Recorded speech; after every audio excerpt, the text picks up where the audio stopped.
Assalamualaikum warahmatullahi wabarakatuh.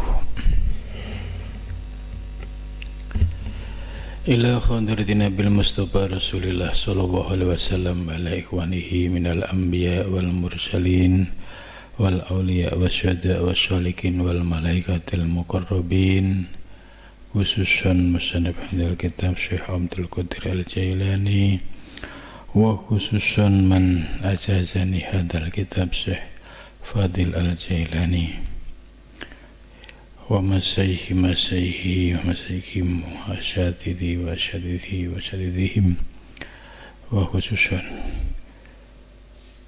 lahumul fatihah. A'udhu billahi minasyaitonir rajim. Bismillahirrahmanirrahim.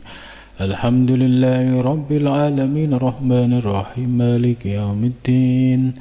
Iyyaka na'budu wa iyyaka nasta'in. Ihdinas siratal mustaqim. Siratal ladzina an'amta 'alaihim ghairil maghdubi 'alaihim waladdallin. Bismillahirrahmanirrahim. Alhamdulillahilladzi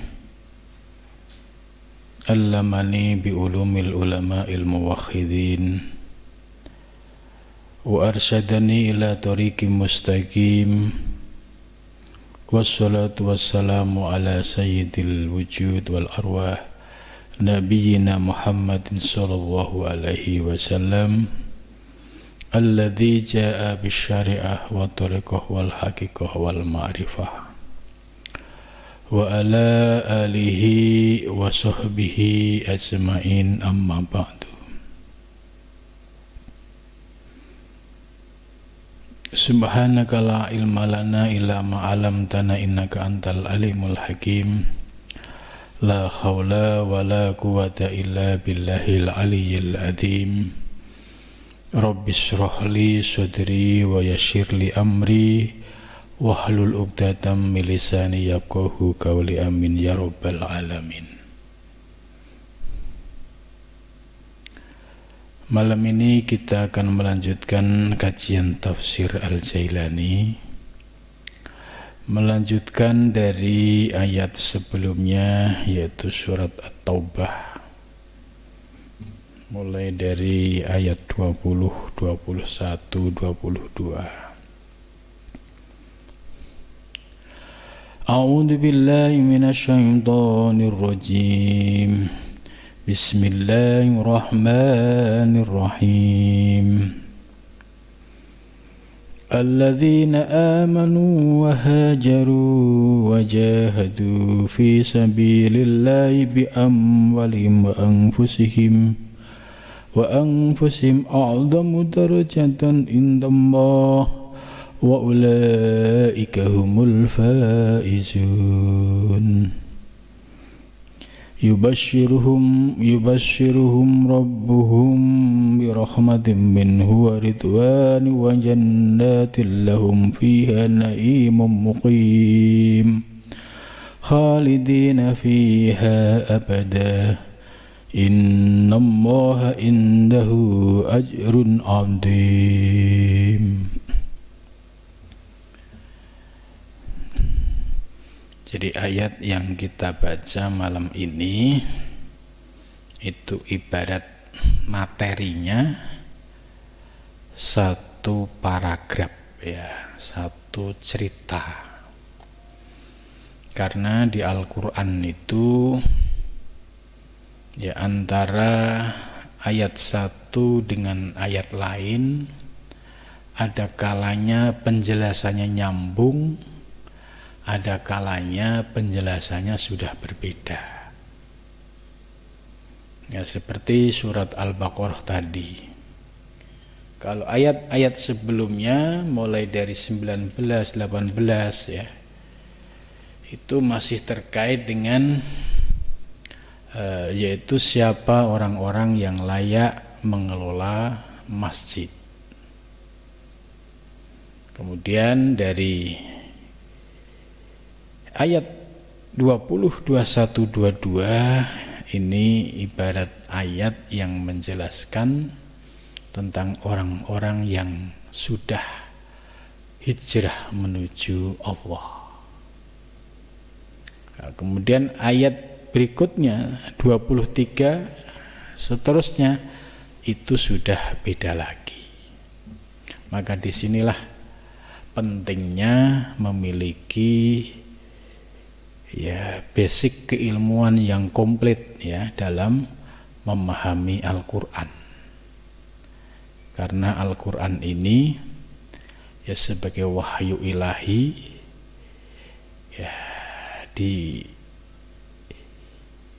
diturunkan oleh Allah melalui malaikat Jibril kepada Nabi Muhammad SAW. Lah, isi daripada surat dan ayat ini yang membutuhkan perangkat keilmuan untuk mengkaji dari aspek kaidah bahasanya, perlu memahami ilmu nahwu shorof. Sedangkan untuk mengkaji aspek keindahan bahasanya perlu ilmu balaghah.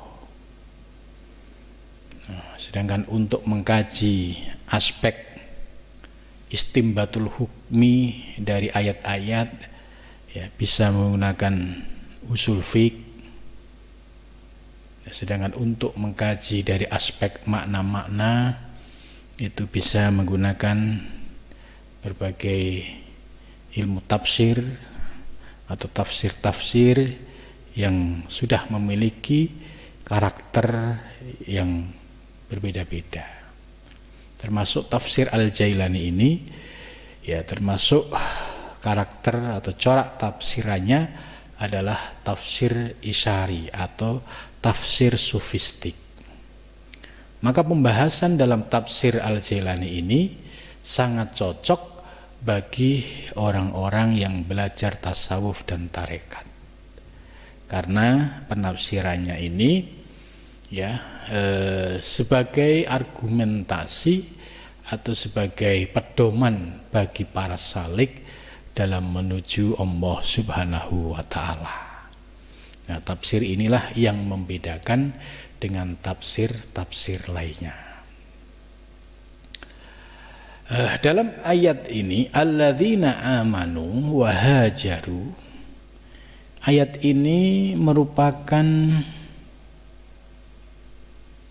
penjelasan dari konteks sosial pada zaman Nabi, yaitu ketika orang-orang yang dahulunya kafir Quraisy kemudian mendapatkan nur ilahiyah, mendapatkan hidayah, terus beriman kepada Nabi, mengikuti ajaran Nabi, mereka beriman, berhijrah dan berjuang di jalan Allah. Tapi maksud dari ayat ini tidak berhenti pada peristiwa pada zaman Nabi. Penafsiran ayat ini lebih kontekstual, lebih terbuka dengan sepanjang masa. Maka alladzina amanu wa hajaru, ketika ayat ini ditafsirkan sebagai perjalanan seorang salik dalam menuju Allah, ini sangat tepat sekali. Sebab memiliki kesamaan dalam konteks zaman Nabi, hijrahnya mereka adalah dari kekafiran menuju Islam, tapi hijrah pada zaman sekarang ini konteksnya yaitu dari beragama yang selama ini kita hanya memahami ajaran agama sebatas ilmu-ilmu zahir seperti fikih, maka akan lebih bermakna jika kita perdalam, perkuat dengan ilmu-ilmu zahir, yaitu yang disebut dengan ilmu tasawuf dan ilmu thariqah. Jadi ini hijrah yang sifatnya substansi, bukan hijrah yang maknanya sebatas aksesoris. Ya, aksesorisnya ya sudah hijrah, tapi secara akidah, secara lesan, secara ibadah belum ikut hijrah. Ya, jangan sampai kita terjebak pada hijrah yang sifatnya hanya aksesoris ini. Ya, kita akan mulai dari alladzina amanu karena ayat ini terkait erat dengan khalidina yubashshiruhum rabbuhum birahmatin minhu. Ayat ini sebagai gambaran bagi orang-orang yang berjalan menuju Allah. Dasarnya orang-orang yang menuju Allah alladzina amanu, yaitu memiliki dasar keimanan. Keimanan itu dari mana, dari siapa? Ya. Tapi kita sudah memahami bahwa keimanan itu datangnya dari Allah. Nur iman datang kepada siapapun yang dikehendaki oleh Allah. Maka ya, terkadang ada orang yang beriman, terkadang ada orang yang tidak beriman. Bagi yang orang yang sudah beriman, ini ibarat orang menuju Allah itu sudah punya modal. Tinggal memperdalam ilmunya, memperdalam prakteknya. Bagaimana dengan cara memperdalam ilmu? Yaitu ya dengan mengaji secara istiqomah. Sebab keilmuan apapun ya harus dipahami secara utuh. Ngaji tasawuf juga perlu pemahaman yang utuh dari awal sampai akhir. Ngaji thariqah juga sama, harus paham dari awal sampai akhir. Ngaji fikih juga sama, harus paham dari awal sampai akhir. Sebab kalau ngajinya nggak utuh, pasti dampaknya pemahamannya juga tidak utuh. Nah, ini yang harus dipahami bagi para santri. Ya. Syekh Abdul Qadir Jailani memiliki penafsiran yang lebih menarik terkait dengan alladzina amanu, yaitu ay tahaqqaqu bimartabatil yakini al ilmi bitauhidillah. Maksudnya orang yang beriman itu orang yang aitahaqqu, mereka dalam proses menemukan tahapan-tahapan keyakinan.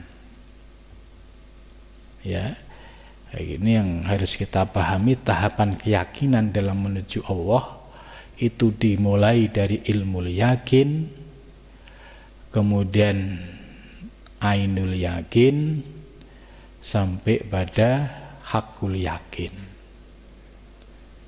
Ini perjalanan tahapan keyakinan. Tahap pertama yang akan dirasakan oleh seorang yang menuju Allah yaitu memahami teori-teori keilmuan. Ini yang disebut dengan ilmu yakin. Maka dalam ilmu yakin ini ya harus memiliki pemahaman yang utuh. Ibarat memahami anatomi tubuh, ya, baik lahir maupun batin, itu memiliki pemahaman yang menyeluruh, tidak separuh-separuh. Contoh pemahaman yang separuh-separuh itu ya ibarat anak kecil ketika ditanya bagaimana gajah, atau orang buta ya ditanya bagaimana gajah, ya kebetulan saat itu dia megang ekornya, maka ilustrasi yang muncul dalam dirinya gajah itu ya kecil karena yang dipegang ekor. Begitu juga ketika megang kaki. Oh, gajah itu ya kira-kira gedenya satu pohon, sama dengan pohon yang dipegang kakinya. Tapi kalau yang dipegang badannya, oh gajah itu gede ya, seperti kerbau.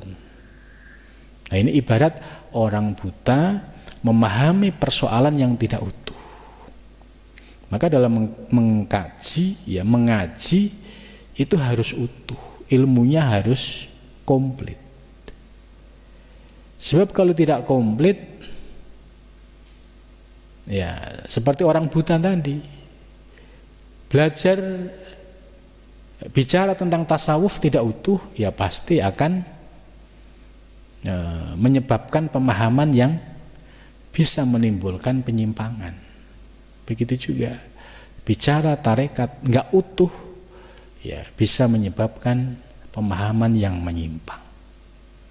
Nah, disinilah pentingnya ya kita harus istiqomah dalam ngaji. Ini ibarat mau memahami anatomi sebuah bentuk, apakah itu manusia atau binatang, ya itu harus dipahami secara utuh. Nah, memahami teori dasar secara utuh ini yang disebut dengan ilmu yakin. Ilmu yakin ini kalau sudah paham betul teorinya, kemudian paham betul cara mengamalkannya, lalu berproses, akhirnya menjadi ainul yakin. Ya, diibaratkan ya seperti orang diberikan teori tentang sambal. Oh, dia tahu sambal yang enak itu bahan-bahannya dari ini. Terus porsinya ukurannya seperti ini. Terus dia mencoba bikin sambal. Lah karena namanya masih mencoba, bisa jadi sambal itu asin. Ya wajar, namanya masih mencoba. Besok lagi, oh asinnya sudah nggak ada, sudah mulai enak, tapi bisa jadi hambar karena kurang garam gitu. Nah, dinamika seorang salik dalam menuju Allah itu ya ibarat seperti ini. Ya, sudah mengamalin ini, oh ternyata masih ada kekurangan. Sudah mengamalin ini masih ada kurang dan salah. Jadi kalau menjadi murid ya seorang salik menuju Allah, ya selalu siap salah walaupun dia sudah berusaha keras. Karena apa? Kesalahan-kesalahan ini akan menjadi ilmu yang bisa untuk menyempurnakan pemahaman. Ya, kalau salah ditegur, jangan terus egois, atau ditegur nggak terima, jangan. Karena ini ada proses yang di sini sudah baik, tapi di sini kurang baik. Jadi itu dinamika hal yang wajar. Nah, dari kekurangan-kekurangan inilah yang akhirnya tadi nyambelnya dari asin, kemudian hambar, lambat laun, oh sambelnya menjadi pas. Nah, ini keilmuan salik tadi dari ilmu yakin sudah naik pada level ainul yakin. Oh begini toh rasanya yang pas gitu. Jadi baru tahqiq itu namanya. Itu. Maka ilmu-ilmu yang dikaji oleh para sufi ini disebut ilmu zauq, ilmu rasa. Kenapa? Ya karena prosesnya melalui pengamalan, melalui riyadhah, mujahadah jalan, zikir jalan, diamali dalam kehidupan sehari-hari juga jalan. Ya dinamikanya naik turun tadi. Kalau salah diingatkan ya harus terima. Karena kesalahan-kesalahan ini hal yang wajar. Ya, maka untuk mencapai sebuah pemahaman yang utuh, sempurna, lahir batin sampai pada tahapan hak ainul yakin, ini ternyata prosesnya tidak sesederhana. Prosesnya ya harus dirasakan. Oh begini toh nikmatnya ilmu tasawuf. Kemudian selanjutnya setelah rasanya pas terus berproses sampai akhirnya ya pokoknya dia sudah tidak seperti menggunakan cara yang pertama. Kalau cara yang pertama itu kan pakai ukuran-ukuran yang menurut dia itu sudah ada hitungannya.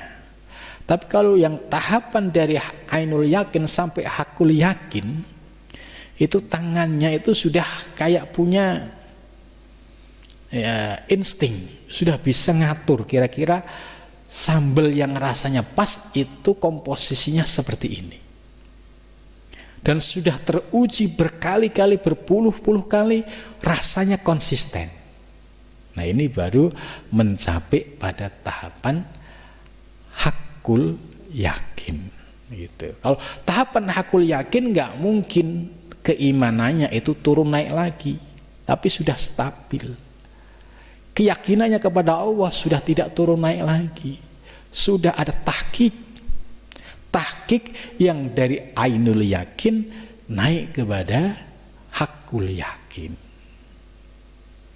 Maka tahapan-tahapan ini ya sering diklasifikasikan. Yang pertama itu salikin mubtadi, pemula ya. Kemudian naik dari mubtadi ke mutawassit, ainul yakin, dari ainul yakin naik ke hakul yakin menjadi muntahi. Ini perjalanan orang yang menuju Allah itu persis seperti itu. Maka ketika sudah pada tahap hakul yakin ya, ini artinya secara rohani sudah merasakan perjalanan rohani. Ya, perjalanan rohani itu perjalanan yang menjadi rahasia dirinya dengan Allah. Ya, bisa merasakan anugerah-anugerah rohani, baik ilmu maupun pengalaman rohani. Bisa jadi bisa berjumpa dengan kekasih-kekasih Allah, bisa juga berjumpa dengan baginda Nabi besar Muhammad SAW. Maka ketika sudah pada tahapan ainul yakin ini, ya sebagaimana dijelaskan oleh Syekh Ibnu Arabi dalam kitab Fususul Hikam, bahwa pada tahap ini semua sufi itu merasakan rasa yang sama. Ya, jadi ibaratnya kalau orang yang sudah pakar sambal tadi, ya sambal ini sebuah analog supaya akal kita itu bisa paham. Nah, setelah paham, oh maksudnya seperti ini. Ya. Jadi para salik yang sudah paham analog ini, oh ternyata perjalanan seorang salik itu membutuhkan waktu, membutuhkan perjuangan, membutuhkan kesungguhan. Maka orang-orang yang sudah merasakan pada tahap tadi nyambelnya walaupun seolah-olah kayak biasa-biasa aja, tapi rasanya itu sudah pas. Nah ini ibarat orang yang sudah pada tahapan hakul yakin. Nah di tahap inilah para sufi itu merasakan rasa yang sama. Namun ketika rasa rohani, rasa pengalaman, ya, apalagi rasa terkait dengan ketuhanan, ini menjadi rahasia pribadi antara seorang hamba dengan Allah. Kalau diungkapkan, diucapkan, maka akan menimbulkan beragam istilah, macam-macam. Seperti kalau al-halaj itu disebut dengan hulul. Kemudian Abu Yid al-Bustami dikenal dengan ittihad, ya kan? Kemudian ada Ibnu Arabi itu ya dianggap menyebarkan wahdatul wujud, padahal sebenarnya Ibnu Arabi di dalam Al-Futuhat sama sekali tidak menggunakan istilah wahdatul wujud. Jadi wahdatul wujud itu istilah yang dimunculkan oleh muridnya Syekh Ibnu Arabi, yaitu Syekh Al-Qunawi. Kemudian istilah ini dinisbatkan kepada Syekh Ibnu Arabi, padahal sesungguhnya Ibnu Arabi tidak atau sama sekali tidak menggunakan istilah ini. Nah, di dalam mengemukakan bahasa batin ini ada koridornya. Koridornya apa? Yaitu tetap berpegang pada akidah Asy'ariyah, menjaga tanzih, maha suci Allah. Ya, tidak boleh kemudian ya terlepas ya menjadi paham yang menyebabkan kontroversi, menyebabkan paham ya yang disebut dengan paham yang menyimpang. Nah, ini yang harus dihindari, sebab para sufi ya tidak bisa lepas dari berpegang pada i'tiqad Asy'ariyah, termasuk Syekh Ibnu Arabi dan semua para sufi. Nah, di sini supaya kita paham ya, ketika sampai pada tahapan ini ada rambu-rambu yang boleh untuk diungkapkan, rambu-rambu yang tidak boleh untuk diungkapkan. Ya. Kemudian setelah sampai pada tahapan hakul yakin, ya inilah ya perjalanan seorang salik ini ya sudah benar-benar merasakan sebuah dinamika tadi yang disebut dari martabat ilmul yakin, ainul yakin hingga hakul yakin. Kemudian wahajaru wajahatu fisabilillah fi amwalihim wa anfusihim, ya ini sudah dijelaskan pada minggu lalu. Jadi yang disebut seorang salik yang hijrah menuju Allah, yaitu salik yang memiliki orientasi untuk meningkatkan kualitas jati dirinya. Dia tidak ingin ya menjadi manusia-manusiaan, manusia pada umumnya. Dia ingin menjadi pribadi manusia yang memiliki martabat a'la, martabat tinggi di sisi Allah Subhanahu wa ta'ala. Maka para salik yang orientasinya sudah ingin mencapai martabat a'la, yaitu martabat mengenal Allah, martabat untuk usul ilallah, ini sudah memiliki kesungguhan, mulai meninggalkan kebiasaan hawa nafsu yang ada di dalam dirinya.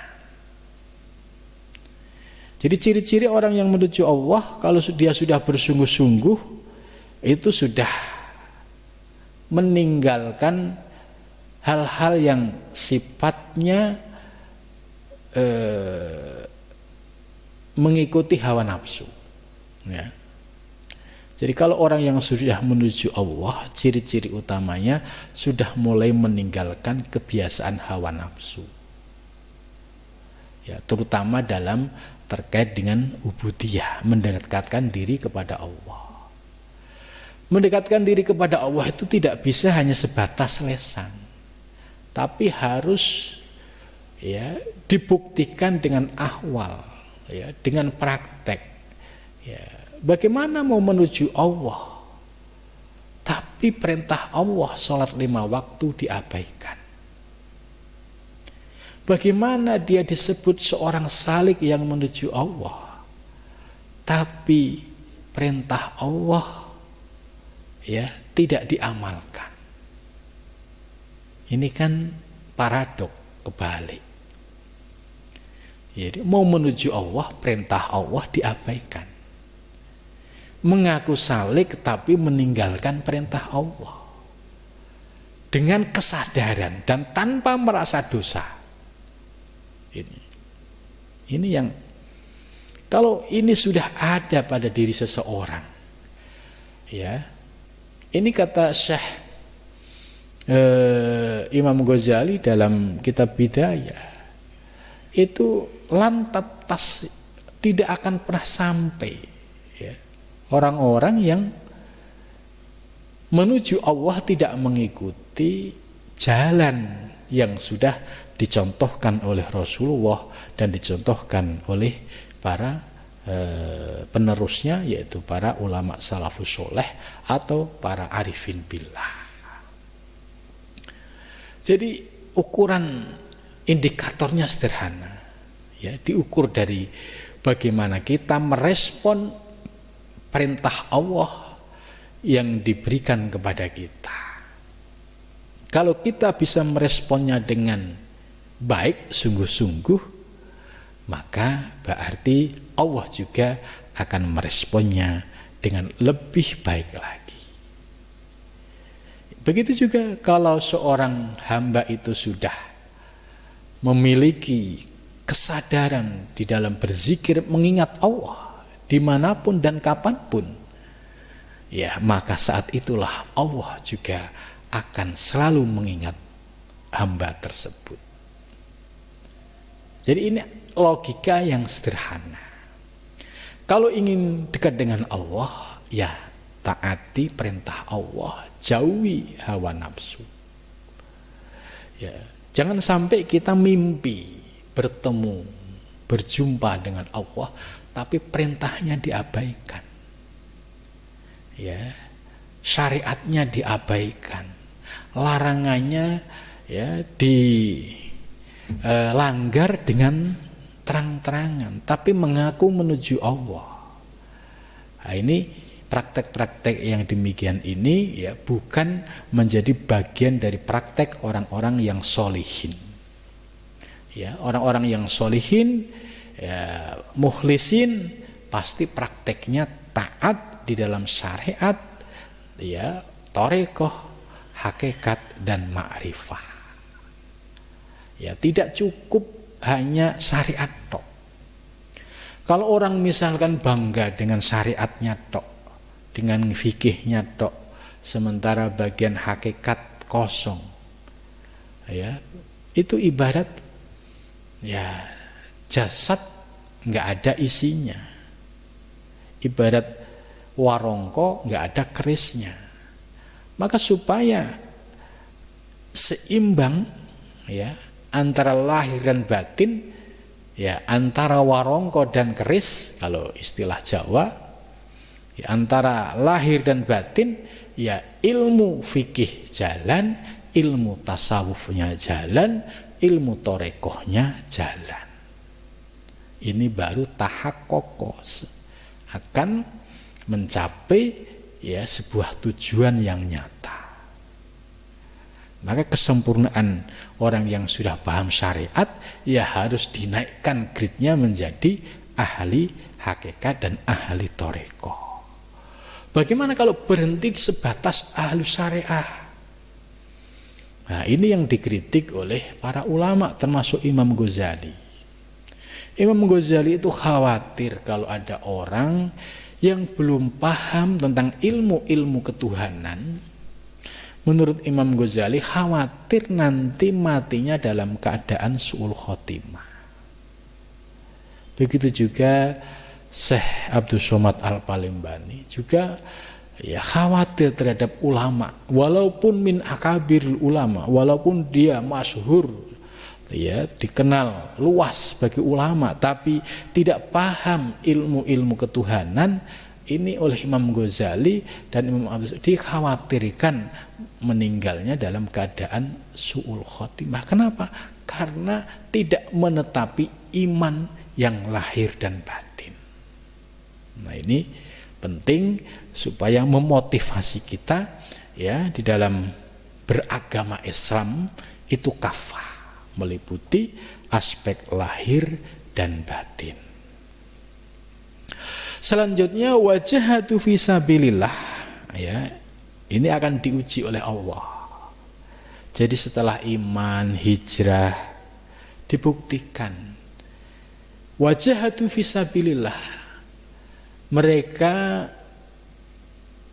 berjihad di jalan Allah. Ya, di jalan Allah bi amwalih, dengan hartanya.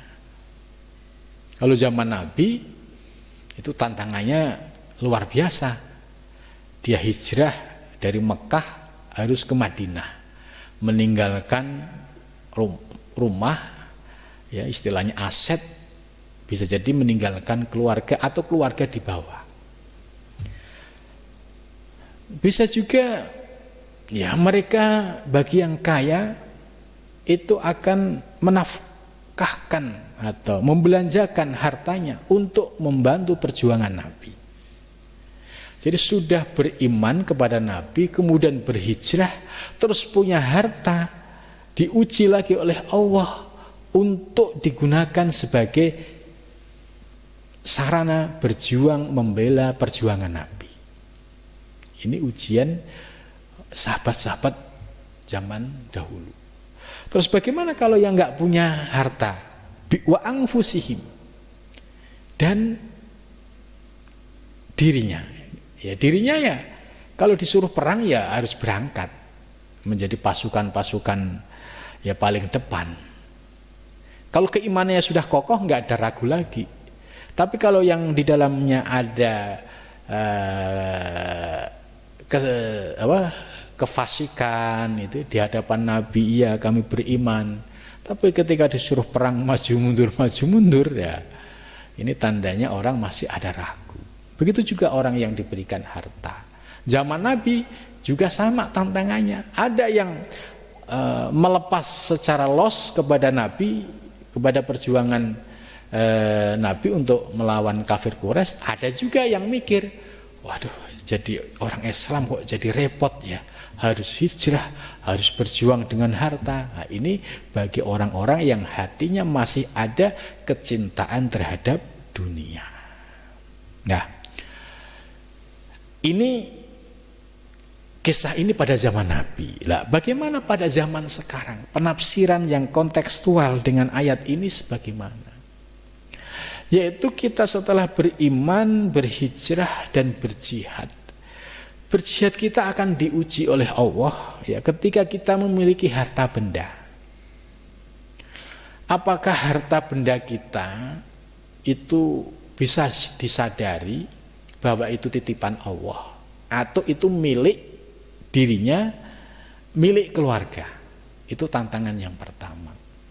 Kalau dia bisa melepaskan hatinya bahwa harta ini amanah Allah, cukup di tangan, ya, tidak boleh masuk ke dalam hati, ini satu langkah keselamatan. Kalau sudah diyakini bahwa harta cukup di tangan, kemudian ketika ada panggilan-panggilan, ya, misalkan untuk pembangunan masjid, pembangunan pesantren, pembangunan musola, atau menolong fakir miskin, kira-kira tergerak enggak untuk melepas harta ini? Ini juga ujian. Nah, bagi orang yang hatinya sudah bersih, ya, nggak ada sesuatu yang dicintai kecuali Allah, ya dia akan melepas ya dengan enteng dan mudah.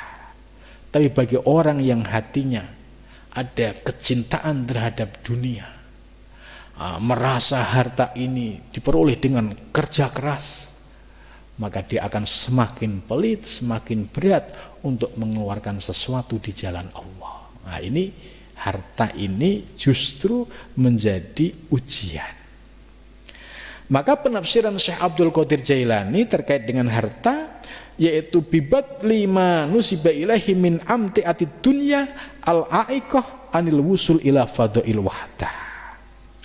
Yaitu orang yang sudah bisa menyerahkan segala ya materi yang dimilikinya, ya sebab materi yang ada di dalam tangan seseorang, apalagi seorang salik yang menuju Allah, itu bisa menjadi penghambat untuk usul ilallah. Nah, ini yang harus dipahami. Jadi harta di tangan seorang salik, orang yang menuju Allah, ya harta ini bisa menjadi ujian.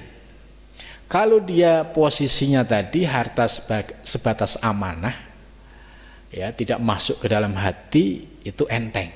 Tapi kalau hatinya dipenuhi dengan rasa hubud dunia, hubul mal, hubul jah, nah, justru harta ini menjadi al-a'iqah anil wusul, menjadi penghambat kendala untuk sampai kepada Allah Subhanahu wa taala, untuk mencapai ya, sebuah mahligai keesaan. Nah, ini. Maka ya kalau orang yang sudah menuju kepada Allah sudah ngerti orientasinya. Ya, maka orang-orang yang hatinya sudah mendapatkan nur ilahiyah sebagai seorang salik, itu ya benar-benar harta itu di tangan, bukan di hati. Maka orang-orang yang seperti ini ya dia akan nampak dermawannya. Ya tidak ada sesuatu yang disembunyikan. Karena menganggap semua adalah amanah dari Allah Subhanahu wa taala. Tapi sebaliknya orang yang semakin pelit, ya ini menuju Allah. Hartanya banyak, pelitnya minta ampun ya. Ini oleh Syekh Abdul Qadir Jailani, harta ini justru menjadi penghambat, penghalang. Padahal harta ini juga bisa menjadi penghantar menuju Allah. Itu. Jadi kembali kepada orang. Kalau harta yang dimiliki itu didasari dengan hati yang jernih, bersih, insya Allah akan menjadi penghantar untuk wusul ilallah. Tapi sebaliknya, kalau harta ini ya di hatinya masih ada hubud dunia, hubul mal, hubul jah, maka akan menjadi hijab, akan menjadi penghalang, akan menjadi penghambat untuk sampai Allah Subhanahu wa ta'ala. Ya. Ini ujiannya orang yang punya harta. Bagaimana kalau ujian orang yang tidak punya harta? Wa anfusihim, ya. Wa anfusihim, kalau zaman Nabi tadi sudah saya ceritakan. Ya, semangatnya kalau ada panggilan perang, dia paling depan. Ya, tidak ada keraguan sedikit pun, ya, tidak ada ketakutan mati di medan perang. Justru dia rindu kematian. Karena apa? Yakin dengan janji Allah, yaitu akan dibalas dengan mati syahid yang memiliki keistimewaan di hadapan Allah Subhanahu wa taala. Tapi kalau dia sudah kaya, enggak, terus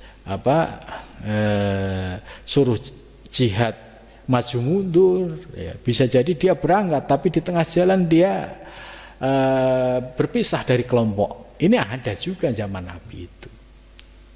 Kenapa? Karena hatinya masih ada keraguan, ada syak.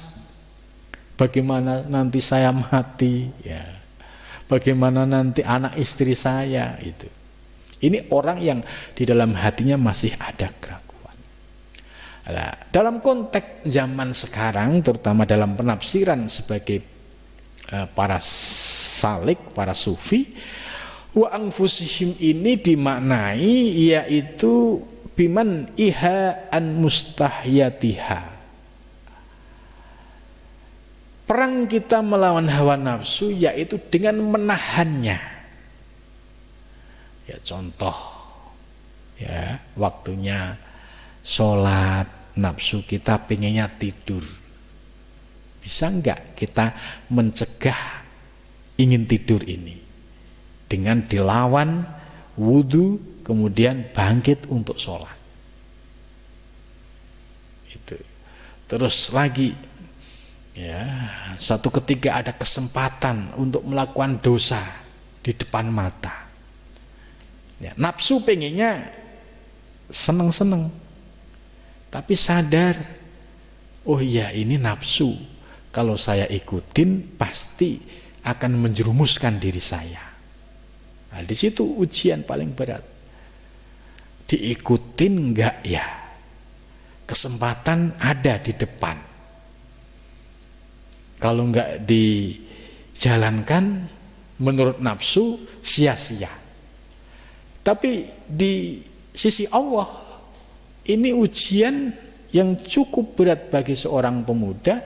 Maka apabila seorang pemuda ini berhasil menjaga diri, ada kesempatan maksiat bisa tidak maksiat, ini termasuk salah satu 7 orang yang di hari Yaumul Mahsyar nanti akan mendapatkan perlindungan dari Allah Subhanahu wa taala. Nah, ini kenapa? Karena dia di dunia berhasil mengendalikan kesempatan untuk mengikuti hawa nafsu, tapi bisa menahannya. Ya. Ini salah satu apresiasi Allah, termasuk salah satu 7 golongan yang nanti pada Yaumul Mahsyar akan mendapatkan perlindungan dari Allah Subhanahu wa taala. Ini keutamaan seorang pemuda yang mampu menjaga hawa nafsu. Kemudian setelah dia menyadari, ya tentu pergolakannya ada, ya terutama tadi soal ibadah, ya anak muda pengennya ya yang enak-enak lah, ya ibadah ini ya bagi yang enteng, bagi yang berat ya berat, gitu kan. Tapi bagi yang dientengkan oleh Allah ringan. Sholat 5 waktu ringan, tambah sholat sunnahnya ringan. Tapi yang diberi berat oleh Allah, wah itu beratnya minta ampun. Itu artinya bahwa orang tersebut dalam kendali syaitan. Kenapa dalam kendali syaitan? Yaitu buktinya sederhana. Ketika ada panggilan ibadah, tidak tergerak hatinya. Ada panggilan ngaji, tidak tergerak hatinya. Itu artinya dirinya dalam kekuasaan, dalam genggaman hawa nafsu. Maka orang-orang yang ya asik dengan hawa nafsunya ini, ya ini yang nanti akan merasakan penyesalan. Ya. Sebab orang-orang yang disebut salik tadi sudah mulai mencoba menahan hawa nafsu, ya sederhananya ya kalau kita mau praktek Senin Kemis itu latihan hawa nafsu di situ akan terasa. Ya waktunya makan nggak makan, waktunya orang ngopi nggak ngopi, ya. Kalau yang ngerokok waktunya ngerokok nggak ngerokok. Ini sebuah biman ihaan mustahayatiha. Ini sudah mulai berlatih. Kalau latihan ini sudah berhasil ditingkatkan, puasa Daud, ya, semakin kesempatan memberikan leluasa nafsu sudah tidak ada. Sehari nafsu dikasih kesempatan, besok ditahan lagi, besok dikasih lagi, besok ditahan lagi. Ini dalam rangka apa? Dalam rangka ifna'i ananiyatihim, yaitu meruntuhkan keegoan, keakuan yang ada di dalam diri kita. Jadi untuk meruntuhkan keakuan, keegoan di dalam diri itu nggak bisa hanya sebatas teori dikasih tahu, diceramain, nggak bisa. Harus menggunakan praktek nyata. Ya prakteknya dengan riyadhah nyata, puasa Senin Kemis nyata, punya zikiran nyata, ya, waktunya sholat tertib, ya, bisa menahan gejolak nafsu nyata gitu. Wahuyatihim dan keakuannya. Nah, meruntuhkan keakuan dan keegoan ini paling berat. Apalagi kalau orang yang ya sudah merasa alim, merasa pinter, wah itu disentuh dengan nasihat-nasihat batiniah, ya itu tergantung. Kalau batiniahnya dia terbuka bisa menerima, tapi kalau keluar egonya, wah gua juga tahu itu, gua juga alim, ya itu. Jadi meruntuhkan keakuan keegoan ini menjadi target bagi para salik dalam menuju Allah Subhanahu wa taala. Sebab ananiyah ya keakuan dan keegoan ini yang menjadi hijab seorang salik dalam menuju Allah Subhanahu wa taala. Selama seorang salik masih mengikuti hawa nafsu, masih dominan keakuan dan keegoannya, selama itu pula dia tidak akan tersingkap, tidak akan merasakan nikmatnya mukasyafah memandang Allah Subhanahu wa taala. Ya. Maka orang-orang yang sudah melakukan perjuangan seperti ini, a'dhamu darajatan, ini adalah derajat yang paling agung, paling istimewa indallah, di sisi Allah. Mungkin nampak secara lahiriah biasa-biasa saja, tapi di sisi Allah orang ini diapresiasi. Kenapa? Karena kesungguhannya melawan hawa nafsu, kesungguhannya meruntuhkan ananiyah dan keegoan di dalam dirinya dengan mempraktekkan riyadhah mujahadah secara nyata. Jadi tidak sebatas ngaji terus teori gitu kan. Ya, enggak ada prakteknya sama sekali. Nah, ini yang ngajinya ngaji ya istilahnya masuk telinga kanan, keluar telinga kiri.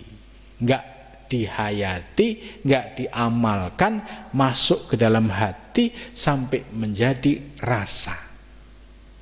Nah, padahal orang-orang tasawuf itu mengajarkan kepada kita ilmu itu ya harus diriyadhohi supaya bisa merasakan zauknya. Tanpa diriyadhohi, ya ilmu itu tadi ibarat masuk telinga kanan, keluar telinga kiri. Ya, jadi istimewa. Kalau kalian pingin punya kedudukan di sisi Allah, ya jadilah seorang salik yang bersungguh-sungguh menyucikan kotoran-kotoran batinnya yang ada di dalam diri kita dengan riyadhah mujahadah. Itu a'dhamu darajatan indallah. Ini derajat yang istimewa. Wa ulaika humul faizun. Nah ini, dan mereka itu adalah orang-orang yang disebut as-su'ada al-wasilun. Orang-orang yang su'ada itu orang-orang yang sukses, orang-orang yang bahagia, orang-orang yang istilahnya berhasil melepaskan diri dari hawa nafsu. Al-wasilun, mereka orang-orang yang telah sampai kepada Allah Subhanahu wa taala. Ini istimewa, ya. Kalau kita ngaji saat ini belum, enggak apa-apa, tapi orientasi kita dalam menuju Allah kita sudah ngerti. Tinggal istiqomah dan kesungguhan. Dan di sini dijelaskan kita akan mendapat a'dhamu darajatan indallah madamu salikina sairin, selama kalian menjadi seorang pejalan menuju Allah dan sairinya, dan seluruh gerak-gerik lahir batin senantiasa ditujukan menuju Allah. Ya, sampai titik penghabisan. Andai dalam sakaratul maut tetap kondisinya sebagai madamu salikina sairina. Itu. Walaupun ketika sakaratul maut belum ma'rifah, belum usul, tetap ya sebagai salikin pasti akan mendapatkan anugerah darajatan indallah. Ya. Jadi ulaika, orang-orang yang demikian tadi itu yang disebut su'ada. Su'ada itu ibarat orang yang sudah dianggap berhasil. Ya, orang-orang yang sudah diwisuda, ya. Al-wasilun humul faizun. Humul faizun, mereka adalah orang-orang yang menang. Menangnya apa? Syekh Abdul Qadir Jilani menjelaskan bima la ainun ra'at wala udunun sami'at wala khotor ala qalbin basar. Diberikan anugerah istimewa oleh Allah dengan menyaksikan sesuatu yang tidak pernah dilihat dan tidak pernah didengar oleh telinga dan tidak pernah terlintas pun di dalam hati. Ini keistimewaan orang-orang yang menuju Allah. Dan ini balasan yang akan dirasakan. Ya, jadi istimewa sekali.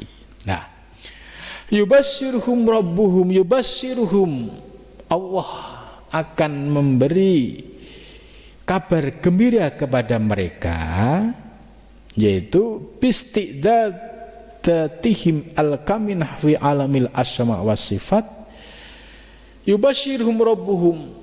Allah memberi kabar gembira. Kabar gembira bagi siapa? Yaitu orang yang salikun, as-sairun.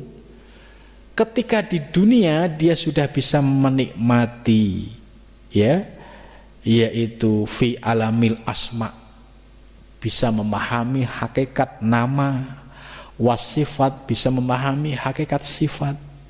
Ya, maka untuk memahami ini, kalau kita ngaji kitab Durun Nafis, ada tauhidul asma, tauhid yang mengesahkan nama, tauhidul sifat, tauhid yang mengesahkan sifat, tauhid af'al, tauhid yang mengesahkan perbuatan, tauhid dat, tauhid yang mengesahkan zat. Nah, orang-orang yang bisa mengamalkan ilmu ini secara benar dan utuh, itu akan mendapatkan kabar gembira dari Allah birahmatin, dengan memperoleh rahmatnya ghairu munqati'atin, yang tidak pernah terputus, minhu, dari Allah subhanahu wa ta'ala, waridwanin, dan mendapatkan ridho, ya, mendapatkan ridho dari Allah, wa jannatin, dan memperoleh surga. Ini janji Allah ini. Jadi orang-orang yang menuju Allah ini istimewa. Maka rugi kalau kita hidup di dunia hanya sementara, orientasinya ngejar dunia, sudah ngejar dunia nggak dapat apa-apa, akhiratnya menyesal. Yang istimewa kita rubah mindset kita.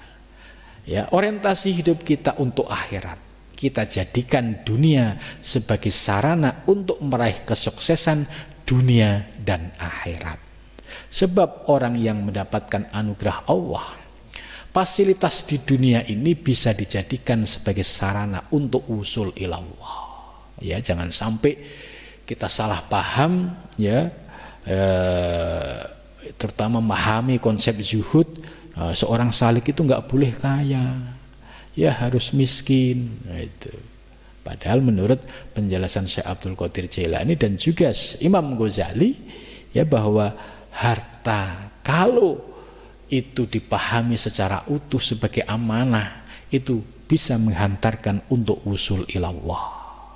Tapi kalau harta dipahami ini sebagai kerja keras kita, ini sebagai hasil keringat kita, muncul kecintaan duniawi yang berlebihan. Nah, ini yang berbahaya, ya.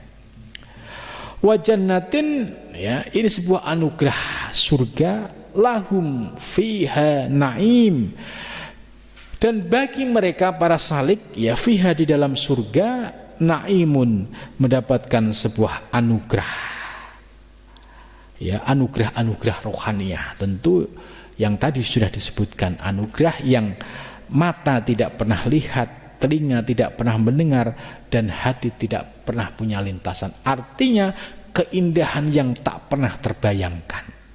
Itu. Naimum mukimun aidaimun ghair munqati, yaitu kenikmatan yang langgeng, yang tidak terputus. Khalidina fiha, ya, kekal di dalam surga abadan, selamanya. Mu'abadan, ya, selamanya. La ta'bida amadin wa zamanin, tidak langgeng, ya, secara ruang dan waktu. Ya, artinya begini, surga itu adalah abadan abidin. Tapi ya suatu saat, ya, surga ini juga akan akan rusak.